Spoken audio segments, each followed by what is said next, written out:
Sri Lanka April ২০২২। দেশের কাছে বিদেশি টাকা প্রায় শেষ। তেল নেই, গ্যাস নেই, ঔষধ নেই।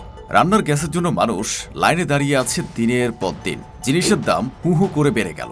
আগে যে কিনতে ১০০ টাকা লাগতো, এখন লাগছে প্রায় দ্বিগুণ। দেশের ইতিহাসে প্রথমবার শ্রীলঙ্কা বলল, আমরা আর ঋণ শোধ করতে পারছি না। তাদের মোট ঋণ ছিল $৮৩ বিলিয়ন বেশি। এত বড় সংখ্যা যে বোঝাও কঠিন।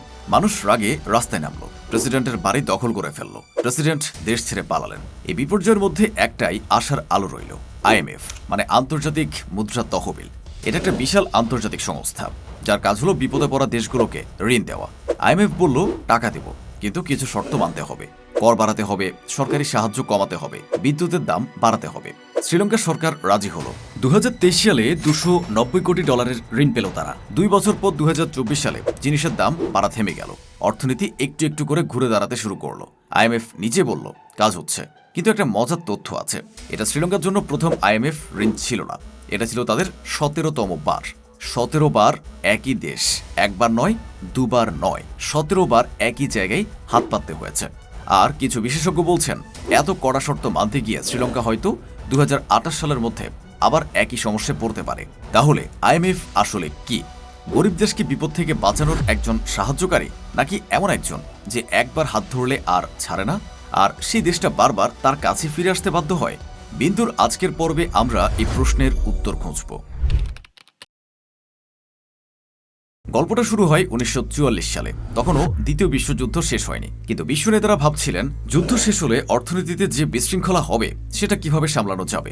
আমেরিকার এক ছোট্ট শহর ব্রেটন উডসে ৪৪টি দেশের প্রতিনিধি একসাথে বসলেন। তারা ঠিক করলেন এমন একটা সংস্থা বানাতে হবে যেটা কোনো দেশের অর্থনীতি হঠাৎ ভেঙে পড়লে তাকে সাময়িক সাহায্য দেবে, যাতে ১৯৩০-এর দশকের মহামন্দার মতো পুরো পৃথিবীর অর্থনীতি একসাথে ধসে না পড়ে।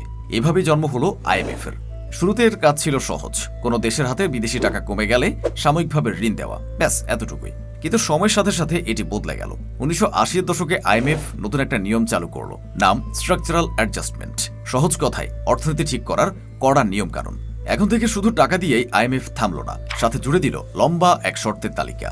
সরকারি প্রতিষ্ঠান বিক্রি করে দিতে হবে, সরকারি সাহায্য কমাতে হবে, বাইরের দেশের কোম্পানির জন্য বাজার খুলে দিতে হবে, সরকারি খরচ কমাতে হবে। এখান থেকে IMF আর শুধু একটা ব্যাংক রইল না, হয়ে উঠল এমন এক শক্তি যে গরিব দেশের ভেতরের নিয়ম কানুনে সরাসরি হাত দিতে শুরু করলো।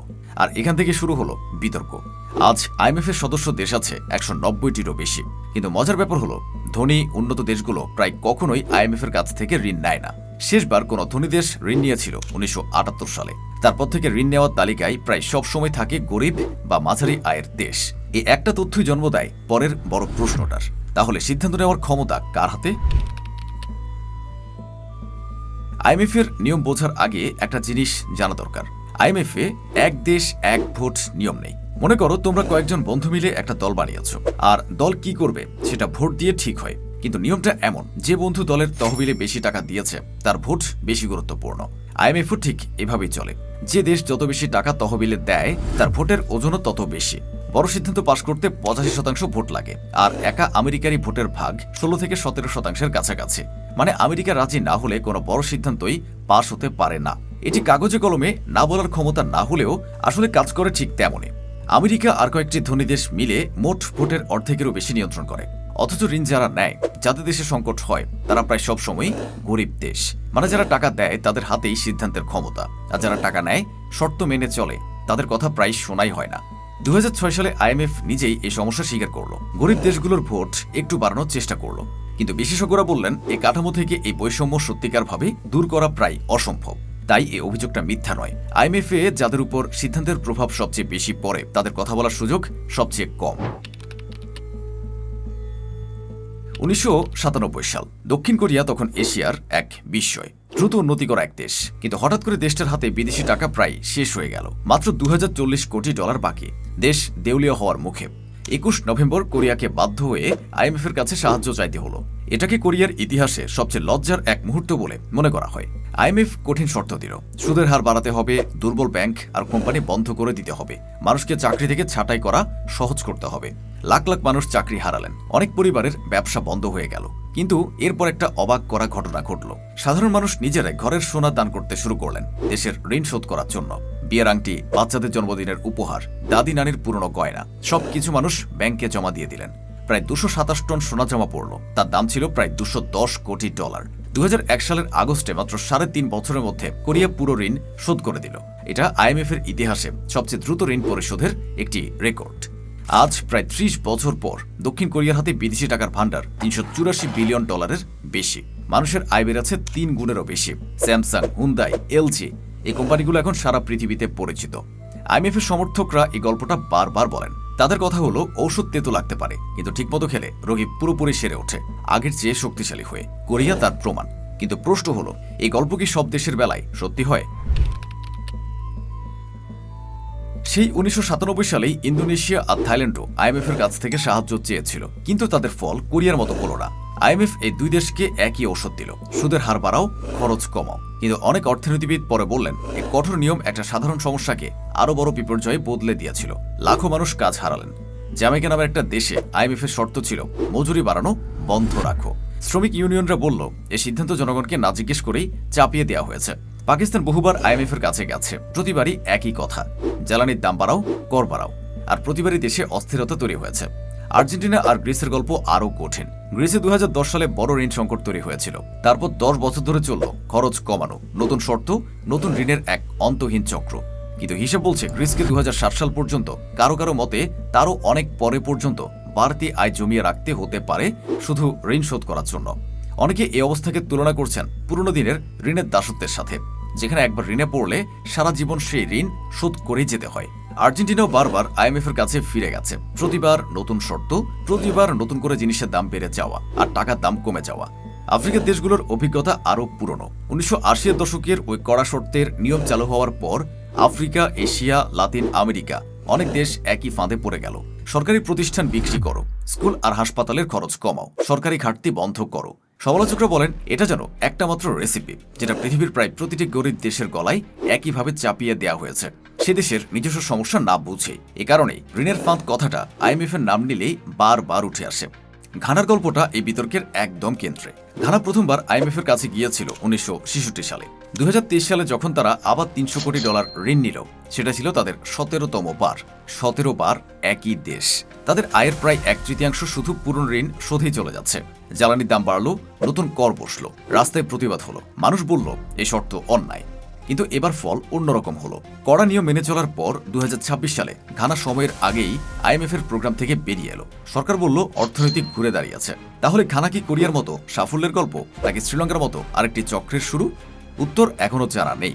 কিন্তু একটা কথাই স্পষ্ট, একই সংস্থা, একই ধরনের শর্ত, একই রকম ইতিহাস, তবুও দুইভাবে শেষ হতে পারে। একবার নতুন করে ঘুরে দাঁড়ানোর গল্প হয়ে, আরেকবার আরেকটা সংকটের প্রথম পাতা হয়ে। IMF এর ঋণের সাথে প্রায় সব সময় একই শর্ত থাকে, সরকারি খরচ কমাও, সরকারি সাহায্য তুলে দাও, সরকারি প্রতিষ্ঠান বিক্রি করো। এই নিয়মগুলোর একটা যুক্তি আছে। একটা দেশ যদি তার আয়ের চেয়ে বেশি খরচ করতে থাকে, তাহলে একদিন সে ঘাটতি তো মেটাতেই হবে। কিন্তু আসল প্রশ্ন হলো, সেই দাম কে দেয়? শ্রীলঙ্কায় বিদ্যুতের দাম বাড়ানোর সবচেয়ে বড় ধাক্কাটা লেগেছে সাধারণ পরিবারগুলোর উপর। জ্যামাইকায় মজুরি না বাড়াই সবচেয়ে বেশি কষ্ট পেয়েছেন সাধারণ শ্রমিকরা। আফ্রিকার অনেক দেশে স্কুল আর হাসপাতালের খরচ কমানোই সবচেয়ে বড় ধাক্কা লেগেছে গরিব ঘরের বাচ্চাদের উপর। সমালোচকদের মূল অভিযোগ এখানেই, IMF এর শর্ত সরকারের হিসাবের খাতা ঠিক করে দেয়, কিন্তু সেই হিসাব ঠিক করার কষ্টটা গিয়ে পড়ে সবচেয়ে দুর্বল মানুষদের কাঁধে। IMF এর যুক্তি হলো, অন্য কোনো উপায় নেই, ঋণ শোধ না করলে দেশ পুরোপুরি ভেঙে পড়ত, তাতে ক্ষতি হতো আরও বেশি। দুটো কথাই কিছুটা সত্যি। একদিকে দায়িত্বহীনভাবে খরচ করলে সে বোঝা তো একদিন জনগণকেই বইতে হতো। অন্যদিকে নিয়মগুলো এত কড়া আর এত তাড়াতাড়ি চাপানো হয় যে সাময়িক কষ্ট বদলে যায় দীর্ঘদিনের রাজনৈতিক অস্থিরতায়। শ্রীলঙ্কায় প্রেসিডেন্টের পতন, গ্রিসে বারবার সরকার বদল, পাকিস্তানে বারবার রাজনৈতিক সংকট, এসব হঠাৎই ঘটেনি। জোসেফ স্টিগলিজ নামের একজন বিখ্যাত অর্থনীতিবিদ, যিনি নোবেল পুরস্কারও পেয়েছেন, বহু বছর ধরে একই কথা বলে আসছেন। তার কথা হলো, একটা দেশের অর্থনীতিকে সামলাতে গিয়ে যদি সেই দেশের স্কুল আর হাসপাতাল ভেঙে পড়ে, তাহলে পরের প্রজন্মের যে ক্ষতি হয় সেটা কোনো হিসাবের খাতাই ধরা পড়ে না। 2006 সালে IMF একটা নতুন নিয়ম আনলো, যাতে ঋণ নেওয়া দেশ নিজেই নিজের সমস্যা সমাধানের পরিকল্পনা লিখতে পারে। কিন্তু সমালোচকরা লক্ষ্য করলেন, নতুন কাগজের নামটা বদলেছে, ভেতরের শর্তগুলো প্রায় আগের মতো রয়ে গেছে, আর সংখ্যাগুলো ছোট নয়। আফ্রিকার মোট বিদেশি ঋণ 2020 সালে ছিল প্রায় $500 বিলিয়ন। 2024 সালে সেটা দ্বিগুণ হয়ে দাঁড়িয়েছে $1 ট্রিলিয়ন বেশিতে।